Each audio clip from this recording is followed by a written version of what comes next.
Hello everybody. Okay, next lecture में अब हम स्टार्ट करते हैं थीटा इक्वेशन का सॉल्यूशन। लास्ट लेक्चर तक हमने देखा था हमने इक्वेशन को रेडियल और थीटा और फाई इक्वेशंस में सेपरेट किया था। फाई इक्वेशन को हमने सॉल्व कर दिया था, उसके इक्वेशंस सॉल्यूशंस बहुत सिंपल थे, e⁻⁻i के। और लेकिन m पे हमें कुछ वहाँ से इन्फॉर्मेशन मिली थी, the value of m is quantized. अब उस इन्फॉर्मेशन को अगर मैं थीटा इक्वेशन में यूज़ करूँ, इनिशियली हमें theta equation separation of variable के टाइम पे ये मिली थी, m हमने कहा था is some arbitrary constant. But phi equation के सॉल्यूशन में हमें ये पता लगा this capital M is equal to small m squared. Okay, तो अब से हम अपना क्वांटम नंबर स्मॉल m लेंगे, तो कैपिटल M की जगह में स्मॉल m का स्क्वायर सब्स्टिट्यूट कर दूं, तो we start from this point. ये हमारी स्टार्टिंग इक्वेशन है। लैम्डा के बारे में अभी कोई इन्फॉर्मेशन नहीं है, और m की अलाउड वैल्यूज़ हमने यहाँ पे लिखी हुई हैं। Okay, 0 +, -1 + -2 and so on. तो इस इक्वेशन को सॉल्व करने की कुछ डेफिनेट एक स्ट्रैटेजी है। ओके, तो उसी को हम फॉलो करेंगे, एक डेफिनेट तरीके से आगे बढ़ेंगे। आप मैथ्स देख के वो मत हो जाएगा पजल की, बहुत मैथमेटिक्स एलिमेंट्री है जो आप पिछले लेवल पे सारी कर चुके हैं। बस कंटिन्यूसली एक ही टाइप की मैथमेटिक्स या अलग अलग टाइप की मैथमेटिक्स को अप्लाई करना पड़ता है। लेंदी ज़रूर है मैथमेटिक्स, बट टफ नहीं है। सो उसमें आपको होपलेस होने की ज़रूरत नहीं है। Just take a big piece of paper and start doing the calculations. मैंने यहाँ पे एक्सप्लेन किया है पूरे लेक्चर में, बट जब तक आप खुद नहीं करेंगे तो आपको रियलाइज़ नहीं होगा वो really these things are so simple. सबसे पहले इस इक्वेशन को सॉल्व करने के लिए हम इसे स्टैंडर्ड फॉर्म में लाते हैं। ओके, स्टैंडर्ड फॉर्म से क्या मतलब है, पहले आप ये सब्स्टिट्यूशन कर लीजिए। आप कॉस थीटा की जगह यहाँ एक्स सब्स्टिट्यूट कीजिए। तो अगर कॉस थीटा एक्स है तो साइन स्क्वायर थीटा यहाँ पे दिख रहा है आपको कहीं, उसकी जगह 1 - x² आ जाएगा। और यहाँ उसके अलावा डी थीटा, आपका एक्स जो है वो इंडिपेंडेंट वेरिएबल का रोल लेने वाला है, थीटा की जगह एक्स। तो साइन थीटा डी थीटा आप डिफ्रेंशिएट करें इसे, u = dx। अब यहाँ से यहाँ आने का जो प्रॉपर तरीका है वैसे वो तो आपको चेन रूल ऑफ डिफ्रेंशिएशन से आएगा। जैसे आप जहाँ आपका डी थीटा है, आप उसे d/dx से रिप्लेस करेंगे और साथ में एक फैक्टर dx/d थीटा का आएगा, चेन रूल। और dx/d थीटा ये एक्सप्रेशन आपको दे देगा, ठीक है। वहाँ कोई साइन थीटा या माइनस साइन थीटा का फैक्टर आएगा। प्रॉपर तरीका वो है, उससे आप एक एक टर्म को रिप्लेस करें। बट मैं आपको एक सीधे एक डर्टी ट्रिक बताता हूँ, quick method of arriving here. आप इस पे कंसंट्रेट कीजिए, जहाँ जहाँ पे भी आपके डी थीटा के साथ साइन थीटा है, आप उसे with the minus sign dx से रिप्लेस कर सकते हैं।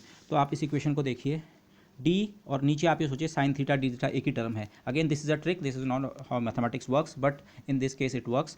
d और साइन थीटा डी थीटा की जगह dx with a minus sign, एक माइनस साइन है और dx। अगेन यहाँ डी थीटा है फिर से, लेकिन इसके साथ साइन थीटा नहीं है, पर आप ऊपर नीचे अगर एक साइन थीटा से मल्टीप्लाई करें तो ऊपर बन जाएगा साइन स्क्वायर थीटा, और साइन स्क्वायर थीटा खुद है 1 - x²। सो 1 - x², और जो साइन थीटा डी थीटा है वो d/dx फिर से, और फिर से एक minus sign. So this terms becomes plus, और ये एक्ट कर रहा है हमारे एक फंक्शन कैपिटल थीटा पे। कैपिटल थीटा को अभी तक आप स्मॉल थीटा का फंक्शन ट्रीट कर रहे थे, अब आप उसे एक्स का फंक्शन ट्रीट करेंगे, इंडिपेंडेंट वेरिएबल चेंज। तो फर्स्ट ये हो गया, और सेकंड वाला तो स्ट्रेट फॉरवर्ड है, lambda constant m square constant, sine square की जगह 1 - x² थीटा दिस। तो this is a quick way of arriving here. Okay, otherwise the mathematically inclined can go this way, लेकिन आपको यही रिजल्ट मिलेगा। तो हमने इस इक्वेशन को इस फॉर्म में ले आए हैं। मैं इस इक्वेशन को और स्लाइटली डिफरेंट फॉर्म में लिखता हूँ, ऐसे भी लिखे। आप ये d/dx को यहाँ ऑपरेट कर दीजिए। इसको आप product of two function treat कीजिए, एक 1 - x² और एक खुद जो कैपिटल थीटा का एक बार डिफरेंशिएशन हो रखा है। डिफरेंशिएशन बाय पार्ट्स आप करेंगे तो आपको दो टर्म्स मिलेंगे, और दिस पॉइंट ऑनवर्ड मैंने ये डबल डैश नोटेशन यूज़ किया है, या single dash notation for differentiation. 1 - x² theta का डबल डैश एक टर्म, माइनस इसका डिफरेंशिएशन आपको 2x देगा, और थीटा का सिंगल डिफरेंशिएशन डैश, और ये term lambda - x² m² over 1 - x² theta. ये जो इक्वेशन है, चाहे ये फॉर्म या ये फॉर्म, ये जो इक्वेशन है ये एक बहुत स्पेशल इक्वेशन है जो फिजिक्स और मैथमेटिकल फिजिक्स में हमें बहुत बार इनकाउंटर होती है। इसे हम कहते हैं equation for the associated Legendre polynomials. अब आप में से एमएससी स्टूडेंट्स ने तो लेजेंड्रे पॉलिनोमियल और एसोसिएटेड लेजेंड्रे पॉलिनोमियल पढ़े होंगे, बट बीएससी वालों के लिए नया होगा। तो बाद में हम इसी डिस्कशन में एक लेजेंड्रे पॉलिनोमियल्स की बात करेंगे, और ये इक्वेशन उस की जो इक्वेशन है उससे रिलेटेड है, उससे एसोसिएटेड है, इसलिए associated Legendre polynomials. Okay, in fact यहाँ पे मैं एक पॉइंट और क्लियर कर दूँ, एसोसिएटेड लेजेंड्रे पॉलिनोमियल्स इनफैक्ट कभी पॉलिनोमियल्स होते भी हैं, कभी नहीं भी होते हैं, वो आप यहाँ पे देखेंगे। अब यहाँ पे हम एक सब्स्टिट्यूशन कर रहे हैं, स्टैंडर्ड सब्स्टिट्यूशन। ओके, आप थीटा की जगह सब्स्टिट्यूट कर रहे हैं 1 - x² to the power mod m/2। mod m मुझे लिखना जरूरी है क्योंकि m की वैल्यू नेगेटिव भी हो सकती है, तो हमें केवल इतने टाइम्स फैक्टर चाहिए mod m टाइम्स। ओके, आपको अगर ये लिखने में ज़्यादा दिक्कत हो आप सिंपली m लिख सकते हैं इसे, बट आप हमेशा ध्यान रखिए जहाँ जब आपने उसे m लिखा है वो mod m है। ओके, और ये और into some polynomial fx। Again ये आपको एडॉक लग सकता है कि ये कहाँ से आया। आप थोड़ा सी इसका भी मैथमेटिकल ट्रीटमेंट करें इस इक्वेशन का, इसका एसिम्प्टोटिक बिहेवियर चेक करें। एसिम्प्टोटिक बिहेवियर से हमारा सेंस ये है, इस समय हमारा इंडिपेंडेंट वेरिएबल ओरिजिनली थीटा था और अब वो हो चुका है एक्स। थीटा कोऑर्डिनेट की रेंज होती है 0 से लेकर पाई तक, तो x की जो रेंज होगी x is equal to cos theta, उसकी रेंज होगी 1 to -1 या -1 to 1। कॉस 0 1 होता है, कॉस पाई -1। तो 1 और -1 वाले पॉइंट्स पे अगर आप इस इक्वेशन का एनालिसिस करें तो 1 या -1 आप इस टर्म में रखें तो ये term this goes to infinity. तो इसे हम कहते हैं इस इक्वेशन का सिंगुलर नेचर है x इक्वल टू +-1 पे। तो उसको एसिम्प्टोटिक रीजन में x इक्वल टू +-1 वाले पॉइंट्स जो हैं वो इस इक्वेशन के लिए एसिम्प्टोटिक हम पॉइंट्स कहेंगे। तो उस रीजन में इस इक्वेशन का एनालिसिस करें तो पता लगता है कि इस थीटा के सॉल्यूशन में एक ऐसा सेगमेंट होना चाहिए। ओके, बट मैं उस एनालिसिस को नहीं कर रहा हूँ, मैं डायरेक्टली कह रहा हूँ आप ये सब्स्टिट्यूट कीजिए 1 - x² mod m/2 और उसके अलावा बाकी एक पॉलिनोमियल पार्ट f जो कि अननोन है। जब हम f को निकाल देंगे तो हमारा थीटा कंस्ट्रक्ट हो जाएगा। तो अब ये, और अगर आप इसे ओरिजिनल थीटा की फॉर्म में सोचें तो 1 - x² क्योंकि साइन स्क्वायर थीटा था तो first term sine mod m theta है और f जब निकलेगा वो x या कॉस थीटा का फंक्शन। ओके, अब यहाँ पे थोड़ा आपकी मैथमेटिक्स एलिमेंट्री मैथमेटिक्स है पर लेंदी होती है, तो बी वेरी केयरफुल। अब आपको इस इक्वेशन में ये सब्स्टिट्यूशन करना है, तो यहाँ थीटा भी है और थीटा डैश भी है और थीटा डबल डैश, तो इन टर्म्स को आप डिराइव कर लीजिए। आप इनको जिस मेथड से करते हैं आपको कर सकते हैं, बट मैं अपना वाला आपको मेथड बता रहा हूँ जो मुझे यूज़फुल लगता है। आप इसे इस तरह से देखिए, देखो ये दो चीज़ों का प्रोडक्ट है। जब इसे डिफ्रेंशिएट करेंगे तो जब 1 - x² पर m/2 का डिफ्रेंशिएशन होगा तो बाकी चीज़ों के अलावा एक पावर कम हो जाएगी, एक पावर कम होकर 1 - x² आएगा और f तो उस समय अनअफेक्टेड रहेगा। और दूसरी बार जब f का डिफ्रेंशिएशन होगा तो ये टर्म तो छेड़ा ही नहीं जाएगा।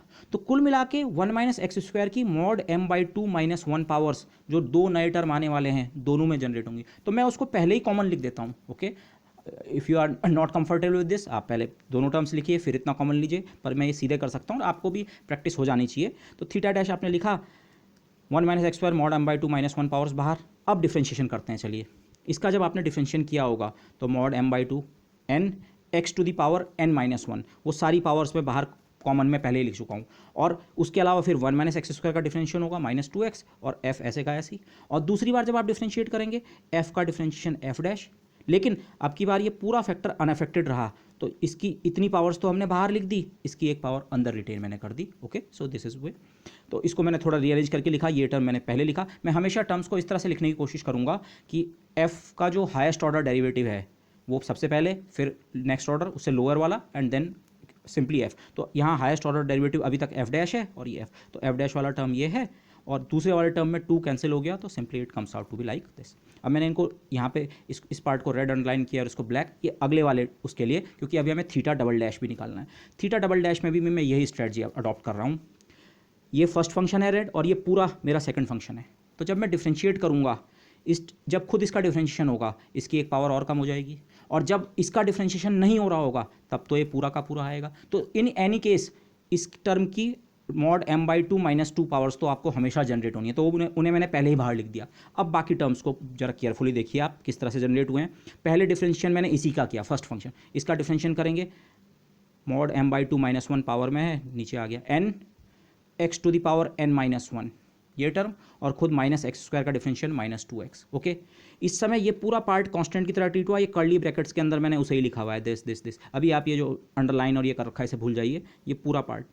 दूसरी बार ये पार्ट पूरी तरह कांस्टेंट की तरह, लेकिन इसमें से एक पावर कम हमने बाहर एब्जॉर्ब निकाल रखी है, तो एक 1 - x² का फैक्टर अभी बचा है। और अब आता है इसका डिफरेंशिएशन। इसका डिफरेंशिएशन टर्म बाय टर्म, आप जहाँ पे दो फंक्शंस का प्रोडक्ट है आप ऐसा कीजिए। तो पहले इसका डिफरेंशिएशन -2x f डैश और दूसरी बार 1 - x² f डबल डैश, दो टर्म यहाँ से और ऐसे दो टर्म यहाँ से। m तो कांस्टेंट है, एक बार x का डिफरेंशिएशन एक बार f का, तो -mod m टाइम्स f और -mod m x f dash ये आ गए।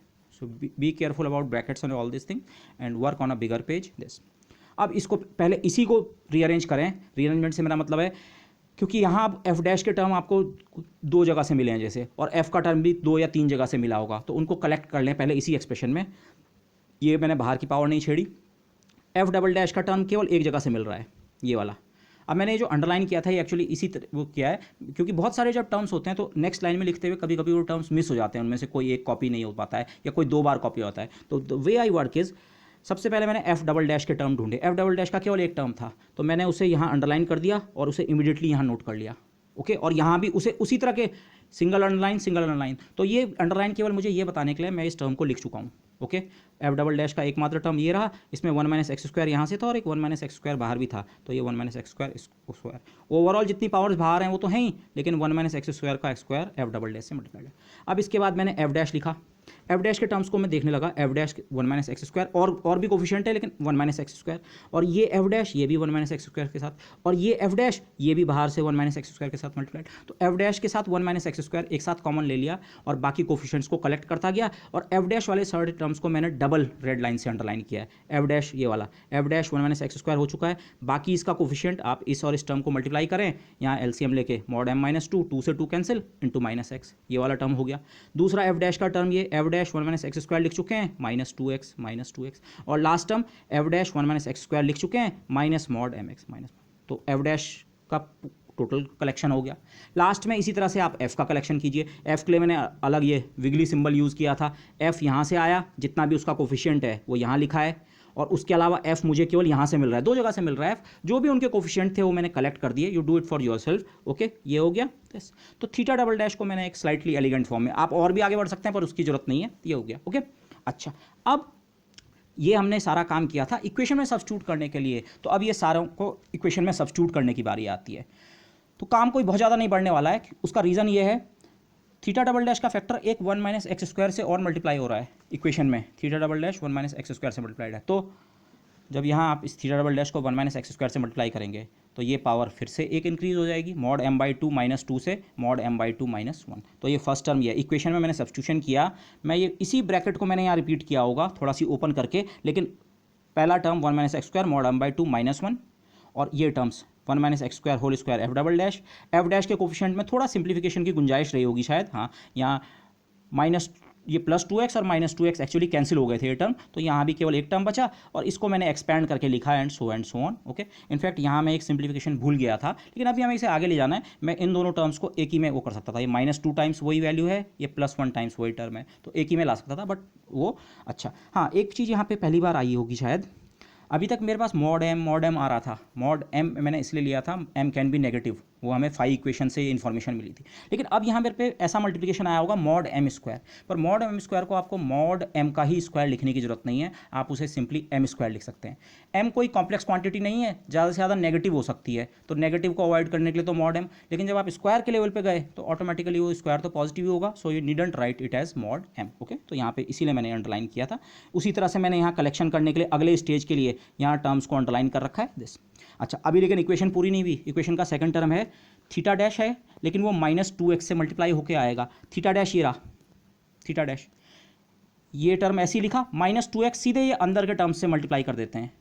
इक्वेशन में थीटा डैश मल्टीप्लाइड है -2x, तो ये टर्म बाहर, ये टर्म बाहर, और -2x से मल्टीप्लाई किया फर्स्ट टर्म को भी और सेकंड को भी, तो वो टर्म्स ये सिंपली इस तरह से आ गए। और लास्ट टर्म तो सिंपल इनफ है, lambda minus m square upon 1 minus x square के साथ थीटा, तो थीटा का हमने ये सब्स्टिट्यूशन किया है, इसको यहाँ रख दूँ तो lambda minus square 1 minus x square, 1 minus x square mod m by 2 f.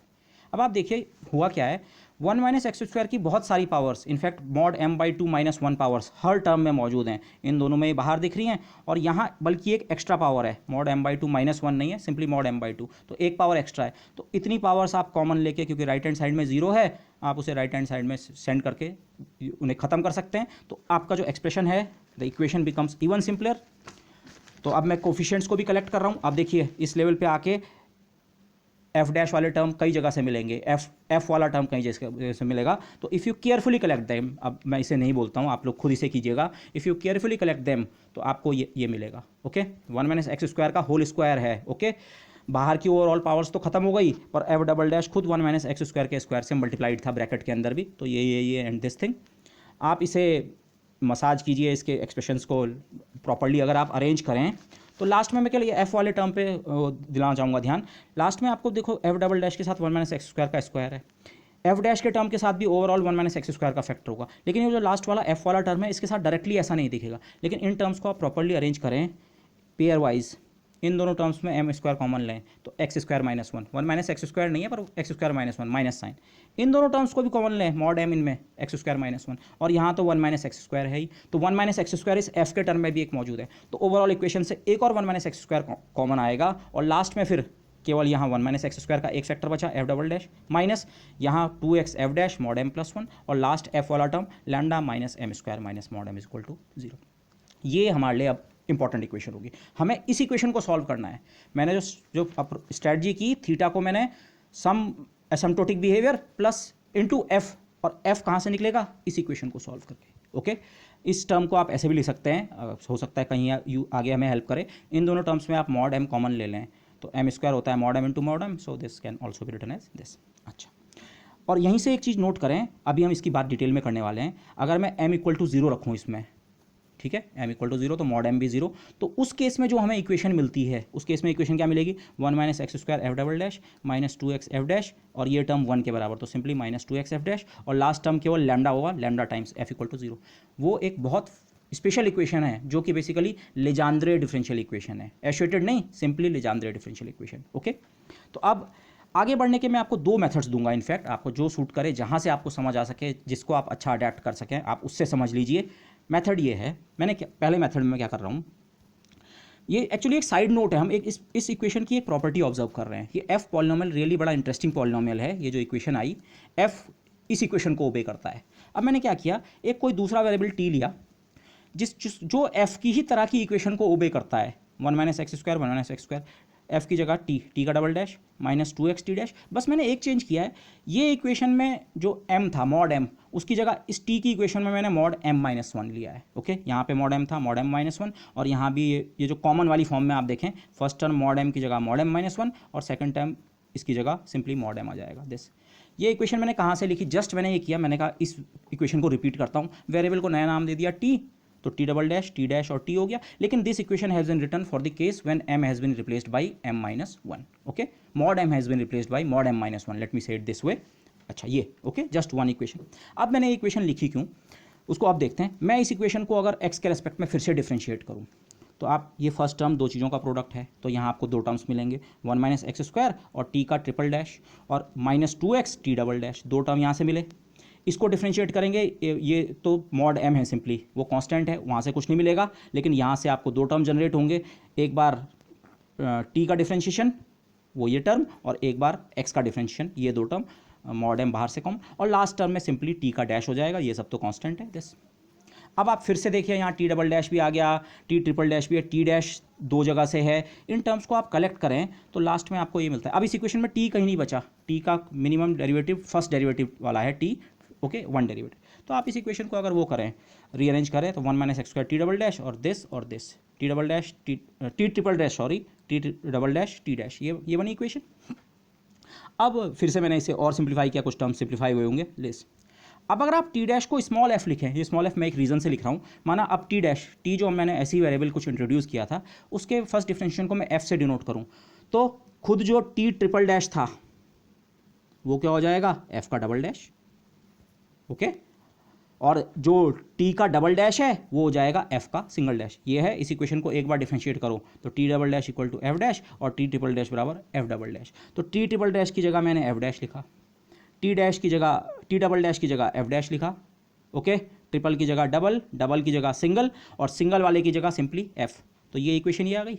अब आप इस इक्वेशन को, ये जो स्मॉल f की इक्वेशन ऑब्टेन हुई है, इसको इस इक्वेशन से कंपेयर कीजिए। स्क्रीन पे आपको अगर एक साथ दिख रहे हैं, ये एग्जैक्टली सेम इक्वेशन है, बस नाम बदला हुआ है, इसीलिए मैंने इसका नाम यहाँ स्मॉल f रखा था। ये हमें यही वाली इक्वेशन रिकवर हो गई है। ओके, क्या मतलब है इस चीज़ का, अब आप ये सोचिए, T dash basically capital f है। ये जो t मैंने लिखा था, ये आर्बिट्रेली कैसे लिखा था, इसी इक्वेशन को रिपीट किया था, लेकिन m की जगह m माइनस 1, और t का जो डेरिवेटिव है वो खुद किसके बराबर है, f के बराबर है। तो इस चीज़ को मैंने यहाँ पे कुछ इस तरह से रिप्रेजेंट करने की कोशिश की है। ये जो हमारा कैपिटल एफ या स्मॉल एफ एक ही चीज़ है। ये m की वैल्यू जब m के बराबर थी, वहाँ हमने वैल्यू को नहीं छेड़ा, तब ये वाली इक्वेशन मिली। और एक सिमिलर इक्वेशन, t की इक्वेशन भी सिमिलर है, t की इक्वेशन, लेकिन m की जगह कितना होता है, m माइनस 1। लेकिन t और f में रिलेशन क्या है, t का एक बार डिफ्रेंशिएशन करते हैं, जिसको मैं यहाँ कैपिटल D ऑपरेटर से दिखा रहा हूँ, ये हम यूज़ करते हैं, कैपिटल D मतलब एक बार डिफ्रेंशिएशन। t का एक बार डिफ्रेंशिएशन करें तो क्या मिलता है, ये वाला f या f वाला, दोनों एक ही चीज़ है दिस। तो आप इस चेन को और पीछे तक कंस्ट्रक्ट कर सकते हैं, इन दोनों इक्वेशन की एक जैसी फॉर्म है। तो एक वेरिएबल ऐसे भी होगा, माना उसका नाम हम h रखें, इक्वेशन की फॉर्म सिमिलर होगी, लेकिन मॉड एम की जगह मॉड एम माइनस वन नहीं, मॉड एम माइनस टू, वो भी सिमिलर इक्वेशन को ओबे करता होगा, बस मॉड एम माइनस वन की जगह वहाँ मॉड एम माइनस टू, और उस एच का जब डिफ्रेंशिएशन करते होंगे तो ये इक्वेशन बनती होगी। तो आप पूरी एक चेन सोच सकते हैं, एफ किसी टी के डिफरेंशिएशन से बना होगा जो इक्वेशन तो सेम ओबे करता है, लेकिन उसमें एम की जगह कितना होगा, एम माइनस वन। मैंने यहाँ पे मॉड एम मिस किया है, ठीक है, but you can supply it. उससे नीचे एक और वेरिएबल होगा, उसका नाम जो भी हो, उस वो वेरिएबल सिमिलर इक्वेशन को ओबे करता होगा but with m replaced by m minus two. तो ऐसे करते करते आप सोच सकते हैं सबसे नीचे एक इक्वेशन होगी, नीचे से मतलब सबसे लास्ट, उससे नीचे हम नहीं जा पाएंगे, एक ऐसी इक्वेशन होगी जिसमें m की वैल्यू होगी m minus m. M minus m से मेरा मतलब क्या है, इसे हम कह रहे हैं ये m की वैल्यू m है, यहाँ m की वैल्यू m माइनस वन लेनी है, यहाँ m की वैल्यू m माइनस टू लेनी है, तो लास्ट में कम होते होते m की वैल्यू m टाइम्स कम हो गई होगी, मतलब कितनी हो गई होगी, जीरो। एक सिमिलर इक्वेशन होगी लेकिन उसमें m की वैल्यू कितनी होगी, जीरो, और m की वैल्यू अगर आप जीरो रखें तो वो इक्वेशन क्या बनती है, इस इक्वेशन में m की जगह जीरो रखो तो वो इक्वेशन ये बनती है। मैंने इसी इक्वेशन को रिपीट किया, आप ऐसे सोचिए, लेकिन m की वैल्यू जीरो के साथ, और वेरिएबल का नाम f नहीं रखा है, वेरिएबल का नाम कुछ और, वो अलग वेरिएबल है, इससे रिलेटेड जरूर है लेकिन अलग है, उस वेरिएबल का नाम मैंने y रखा है। तो one minus x square y double dash minus two x y dash, m तो वन है और लास्ट वाले टर्म में भी केवल लैम्डा y बराबर जीरो। और ये इक्वेशन जो है ये है लेजेंड्रे डिफरेंशियल इक्वेशन। इस चेन ऑफ सीक्वेंस को अब नीचे की तरफ से देखने की कोशिश कीजिए। हम एक्चुअली y को अगर समझ लेंगे किसी तरह से, y की प्रॉपर्टीज, y निकल आएगा, तो y से ये ऊपर टावर कंस्ट्रक्ट करना मुश्किल नहीं है। y में m की वैल्यू जीरो है, अब मैं उसे सीधे m की वैल्यू बोल रहा हूँ, m की ही वैल्यू यहाँ जीरो है, और अगर आप y को एक बार डिफ्रेंशिएट करेंगे तो तब जो फंक्शन ऑब्टेन होगा वो भी ऑलमोस्ट सिमिलर इक्वेशन ओबे करता है, लेकिन अब m की जगह वन आ जाता है, और फिर एक बार और डिफ्रेंशिएट करें तो m की जगह टू, m की जगह थ्री। तो अगर आप m टाइम्स ही y का डिफ्रेंशिएशन कर दें सक्सेसिवली, तब आपको जो वेरिएबल ऑब्टेन होगा y का m टाइम्स डिफ्रेंशिएशन करके, उस वही वेरिएबल कौन सा है, f, वही वेरिएबल f होने का मतलब वो वेरिएबल f तब इस इक्वेशन को ओबे करता है। हम पहुंचे यहाँ पर, अब हम रास्ता में आपको यहाँ से बता रहा हूँ, ये इक्वेशन को अगर हम स्टडी कर लें तो इस इक्वेशन की स्टडी कंपैरेटिवली थोड़ा आसान भी होती है, और आसान तो मैं वहाँ से भी कर सकता हूँ, पर यहाँ से हम डिटेल्ड स्टडी कर सकते हैं इसकी, लेजेंड्रे पॉलिनॉमियल्स की बहुत detailed study in fact mathematical physics course में एमएससी के स्टूडेंट्स ने कर ली होगी पिछले सेमेस्टर में, लेकिन ये इक्वेशन बहुत डिटेल में स्टडी है। इसके सॉल्यूशंस y आपको पता लग गए, तो y को अगर आप मॉड m टाइम्स डिफ्रेंशिएट करो तो आप f वाली इक्वेशन पे पहुंच जाओगे। मतलब f और y के बीच का रिलेशन सिंपली ये है, d मॉड m टाइम्स, मतलब y को डिफ्रेंशिएट करो, इंडिपेंडेंट वेरिएबल का नाम हमारा इस समय x है, मॉड m टाइम्स डिफ्रेंशिएट करो, say m equal to minus two या प्लस टू कुछ भी हो, तो मतलब दो बार डिफ्रेंशिएट करना है, नेगेटिव टाइम्स आप डिफ्रेंशिएट नहीं कर सकते हैं, तो मॉड m इसीलिए लिखना जरूरी था, वो मॉड m की वैल्यू यहाँ कंट्रोल करती है कितनी बार डिफ्रेंशिएट होना है। तो आप तरीका ये है, इस इक्वेशन को स्टडी करो, इसके सॉल्यूशन वाइस आपने निकाल दिया, उनकी प्रॉपर्टीज, उसका पॉलिनोमियल, ये y भी खुद एक पॉलिनोमियल होगा, वो y आपने निकाल दिया और उसको m टाइम्स आप डिफरेंशिएट कर देंगे मॉड m टाइम्स, तो आपका ये f कंस्ट्रक्ट हो जाएगा, और f कंस्ट्रक्ट हो गया तो हमारा सॉल्यूशन थीटा का सॉल्यूशन कंस्ट्रक्ट हो जाएगा। तो एक स्ट्रेटजी है।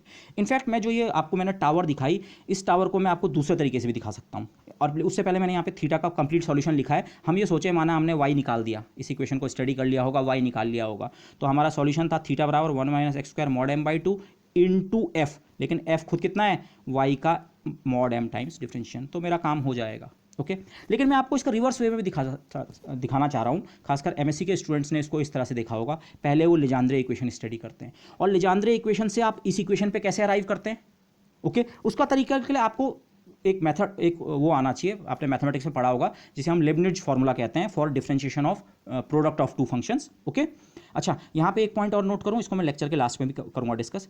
मैं चाहे तो अब इस इक्वेशन को अटैक कर सकता हूँ सीधे, या मैं इस इक्वेशन को अटैक कर सकता हूँ, क्योंकि दोनों में रिलेशन है, ये चेन ऑफ सीक्वेंस वाला रिलेशन है, तो मेरे को कहीं से भी मैं स्टार्ट करके निकालना तो मुझे एफ ही है, एक्चुअली सॉल्व तो एफ ही करना है, पर डायरेक्ट एफ को सॉल्व करूँ, ऐसा भी कर सकता हूँ सीरीज सॉल्यूशन मेथड से, या मैं पहले इस इक्वेशन को सॉल्व करूँ और जब इसके सॉल्यूशन आ जाएंगे उनको एम टाइम डिफरेंशिएट करके मेरा एफ बन जाएगा। तो मेरे पास अब दो चॉइसेस आ रही हैं, तो आई विल सी मैं किस वाले से प्रोसीड करता हूँ, बट लेकिन दोनों को मैं सीरीज सॉल्यूशन मेथड से अटेम्प्ट कर सकता हूँ। लेकिन अब मैं आपको यहाँ से लेजेंड्रे इक्वेशन से एफ इक्वेशन, देखो इस एफ इक्वेशन का कोई अलग से नाम नहीं है, ये एफ एसोसिएटेड लेजेंड्रे पॉलिनोमियल्स नहीं है।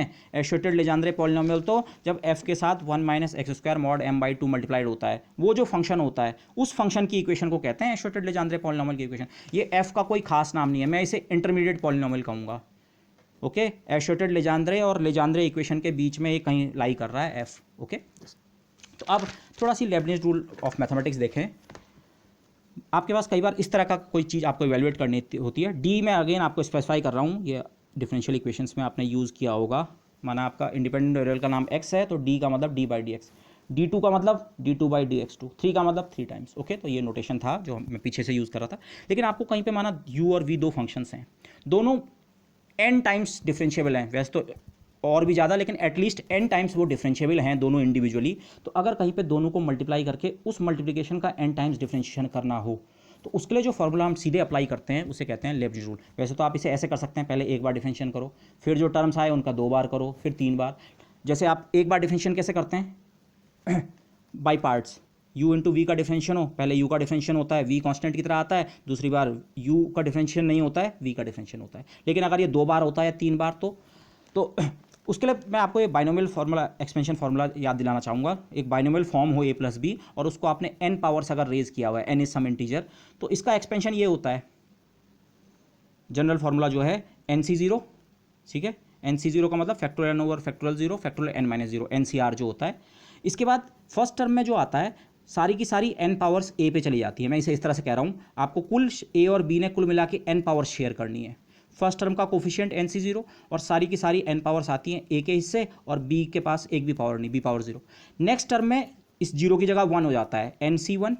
अब a की पावर 1 कम हो जाती है, n से हो गई n-1, और b की पावर 1 बढ़ गई, यहाँ b पावर 0 था, यहाँ b पावर 1, और यही प्रोसेस आगे चलती रहती है। NC2, a की पावर n-2, b की पावर 2, एंड सो और लास्ट टर्म फिर से NCN, 0 1 2 3 होते होते लास्ट टर्म, कुल मिला के n+1 टर्म्स होंगे इस एक्सपेंशन में। लेकिन ये जो कोफिशिएंट है NCN, और a की पावर घटते घटते 0 को आप ऐसे सोचिए n-n, हर स्टेप पे एक एक कम हो रही थी, यहाँ आते आते n स्टेप्स कम होके n-n 0, और b ने n पावर्स गेन कर लिए। तो ये this is simple enough, but क्योंकि इसी से हमारा लेबनिज़ फार्मूला आपको याद रखने में सुविधा होगी। जैसे आप एग्जाम्पल देखिए, a प्लस बी पावर 1 कितना होता है, सिंपली a प्लस बी, इसे 1a प्लस 1b सोचें तो ये यही फॉर्मूले को ओबे कर रहा है।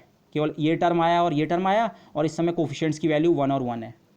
आप a प्लस बी का स्क्वायर करते हैं, a स्क्वायर, साथ में कोफिशिएंट 1, सारी पावर्स a के पास हैं, b के साथ तो पावर 0 है। फिर a की एक पावर कम हुई और b की एक पावर गेन हुई, और कोफिशिएंट की वैल्यू आप कंप्यूट करें, इस केस में 2 बनती है, और लास्ट कोफिशिएंट फिर से 1, और सारी पावर b पे आ गई हैं, और a के इस समय हिस्से 0 पावर्स हैं, और इसी तरह क्यूब वाला एंड सारा वाला। तो ये दिस इज़ वेल नोन। तो Leibniz formula for differentiation of product of two functions भी बिल्कुल सिमिलर ऑपरेट करता है, just being a bit careful. माना u इंटू वी का आपने n बार डिफरेंशिएशन करना है, तो इसका फॉर्मूला कितना होता है, सबसे पहले NC0, कोफिशिएंट NC0 उसी टाइप से आता है NC0। उसके बाद आप सोचिए आपने n डिफरेंशिएशन u और v पे अप्लाई करने हैं, तो फर्स्ट टर्म में ये सारे के सारे n डिफरेंशिएशन u पे अप्लाई होते हैं, और v के इससे एक भी डिफरेंशिएशन नहीं आता है। मैंने उसे d0v दिखाया, d0 का मतलब डिफरेंशिएशन नहीं है, v ऐसे का ऐसे ही आएगा। इसका मतलब ये नहीं है ये टर्म यहाँ नहीं आएगा, ये थोड़ा सी यहाँ से डिफरेंस हो जाता है। b पावर 0 का मतलब तो 1 होता है, पर d power 0 operating on v का मतलब एक भी डिफरेंशिएशन v पर ऑपरेट नहीं होना है, तो v तो रहेगा। तो फर्स्ट टर्म में पूरे n के n डिफरेंशिएशन u पे अप्लाई हुए, v सिंपली अनडिफरेंशिएटेड। अगले टर्म में कोफिशिएंट NC1, u का एक डिफरेंशिएशन कम, v का एक डिफरेंशिएशन शुरू हो गया, फर्स्ट डिफरेंशिएशन।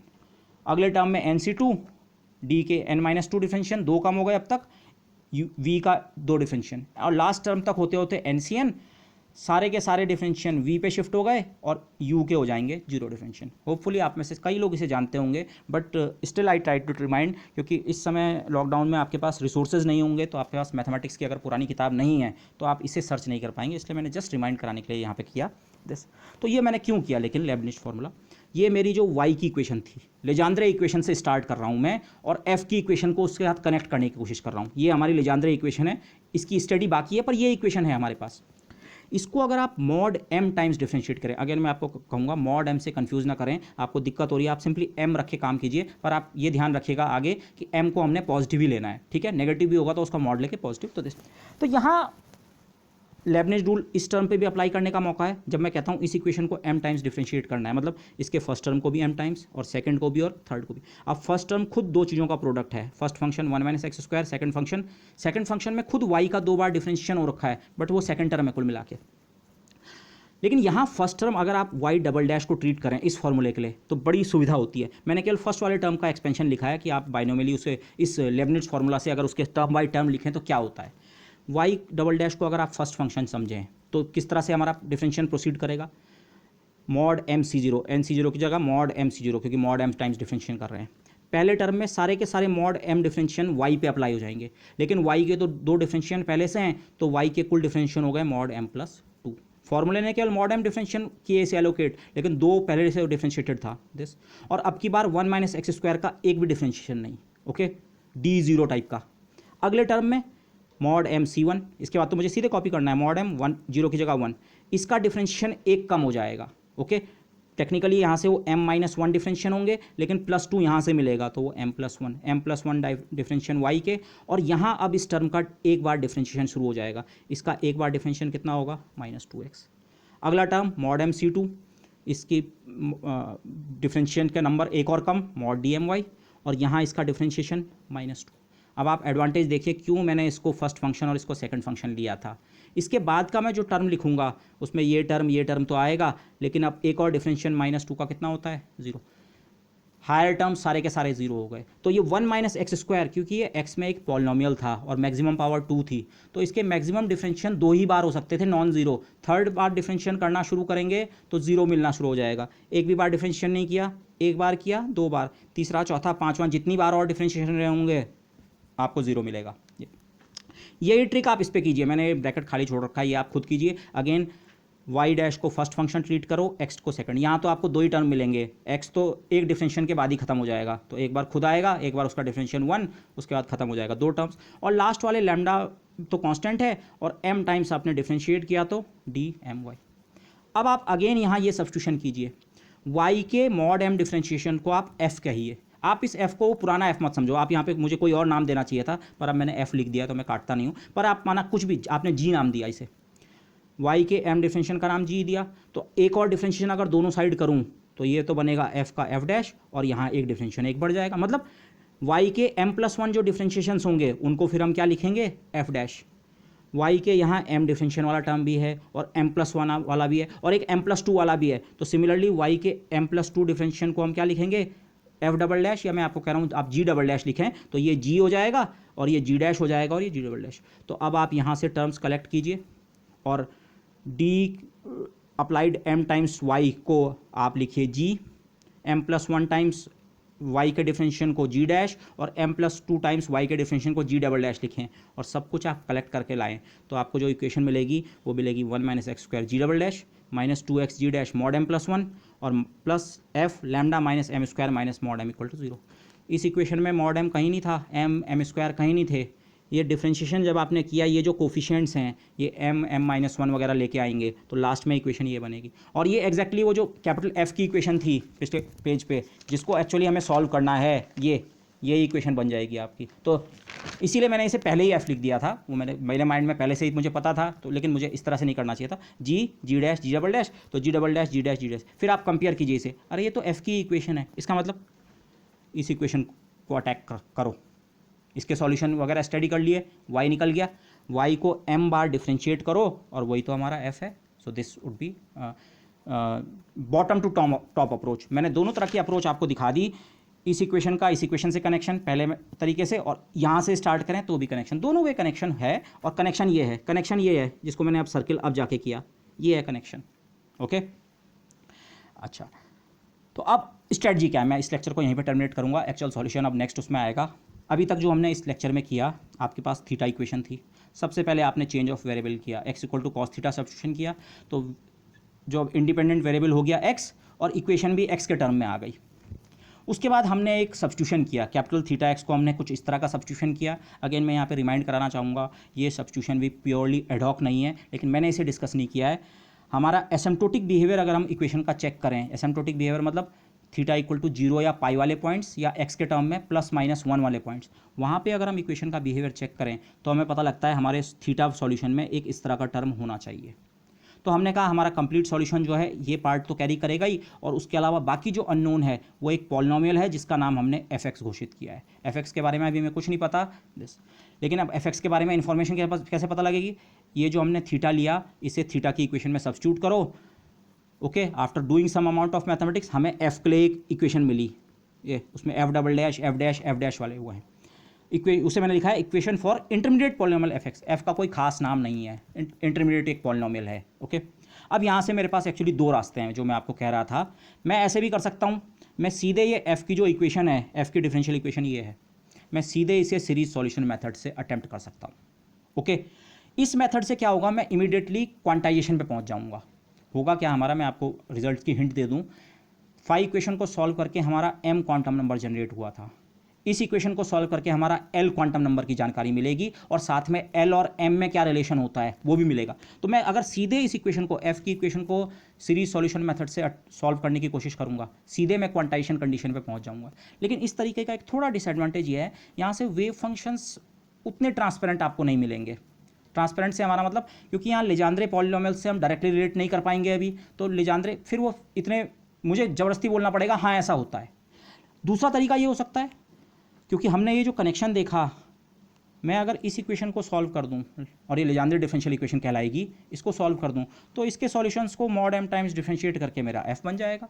तो वो एक दूसरा तरीका हो सकता है। मैंने यहाँ पे फॉरवर्ड बैकवर्ड इसलिए लिखा है क्योंकि मैंने इसका y वाली इक्वेशन के साथ जो कनेक्शन है आपको फॉरवर्ड बैकवर्ड दोनों डायरेक्शन में दिखाया है। लेकिन अब हम ऐसे कर सकते हैं, अच्छा ये इसके बजाय नहीं जी, मैं y की इक्वेशन पर कंसंट्रेट करूँगा, y का तो f से ये रिलेशन है और मैं y की इक्वेशन को सॉल्व करूँगा। y की इक्वेशन कहलाएगी लेजेंड्रे डिफरेंशियल इक्वेशन, उसके सॉल्यूशंस होंगे लेजेंड्रे पॉलिनोमियल। इस इक्वेशन को भी सॉल्व करने का मेथड हमारा सीरीज सॉल्यूशन मेथड ही होगा। इस मेथड से भी जब हम सॉल्व करेंगे, यहाँ से थोड़ा एडवांटेज ज़्यादा जो है वही एल क्वांटम नंबर या जो ये लैम्डा का क्वांटाइजेशन है ये हमें मिल जाएगा। क्वांटाइजेशन तो इस मेथड में मिल जाएगा, पर यहाँ उसके साथ आपके जो वाई के सॉल्यूशंस हैं बहुत स्ट्रेट फॉरवर्ड, बेसिकली आपके लेजेंड्रे पॉलिनोमियल्स जिन्हें हम कहते हैं वही ये वाई बनेंगे। आपको पता लगेगा लैम्डा की कुछ खास वैल्यू हो सकती है, केवल इस इक्वेशन को सेटिस्फाई करने के लिए। ये लैम्डा आर्बिट्री नहीं हो सकता है, लैम्डा की कुछ खास वैल्यूज़ होंगी और उसके साथ साथ ये वाई जो है ये बनेगा एक पॉलिनोमियल बन जाएगा। इनफाइनाइट सीरीज नहीं होगी, पॉलिनोमियल, और वो पॉलिनोमियल ही हमारे क्या कहलाते हैं, लेजेंड्रे पॉलिनोमियल। तो इस बेसिस में स्टडी करने में सारी इन्फॉर्मेशन आ गई, तो फिर आपके पास एफ की भी सारी इन्फॉर्मेशन है, तो ये ज़्यादा कंप्लीट रास्ता है। बट होपफुली नेक्स्ट लेक्चर मैंने अभी वो नहीं किया है, होपफुली मैं शायद इस मेथड से प्रोसीड करूंगा। Okay, there are certain reasons for that, क्योंकि मुझे बीएससी एमएससी दोनों स्टूडेंट्स के लिए कवरेज देखना है। तो एमएससी स्टूडेंट्स ने क्योंकि ये इक्वेशन स्टडी की होगी तो वो यहाँ से यहाँ का रास्ता खुद बना सकते हैं, बट मैं सीधे इसे अटैक करूंगा। वेव फंक्शन पे मेरा इतना ज़्यादा जोर नहीं रहेगा, उसके आंसर्स को मैं सीधे कोट कर दूंगा, लेकिन क्वांटाइजेशन कंडीशन मुझे नेसेसरली निकालनी थी, वो मैं यहाँ से निकाल लूँगा। Okay, so that would be all for this lecture. Thank you everybody.